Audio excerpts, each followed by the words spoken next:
right, so we're over here at the Sumolight booth. They have something really cool to show. It's the SUMOMAX. It is a hexagonal LED light. It is crazy bright. I was standing over there at the other booth. He turned it on max power, not boost mode, which they have, I'll get to in a second, and it was hot. I've never felt heat from an LED. It is ostensibly RGB, but it will actually take an Unreal feed. So you can build one of these, grids. That's why they're hexagonal. You can build them out, and you can run an Unreal feed through there. So you could play a video. You make a big enough wall with these things, you could stand far enough back. You could play a video on them.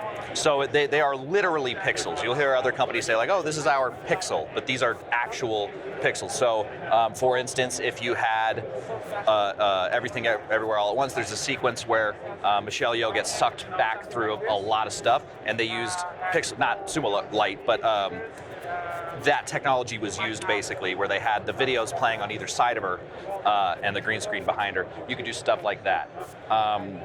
They have their Sumo Sky Control, which is this product. They've had that out for a bit. Also controls the SUMOMAX. What else?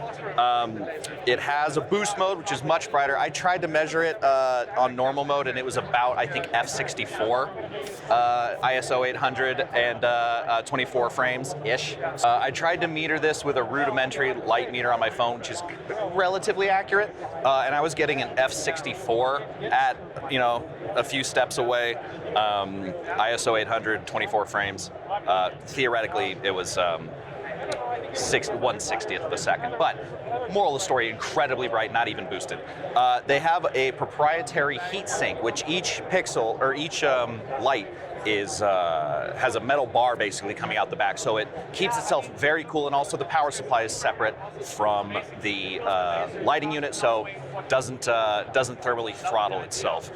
It's drawing 500 watts, so you can put about 2 of them on a circuit, to theoretically 3 if you want to get crazy, just do 2.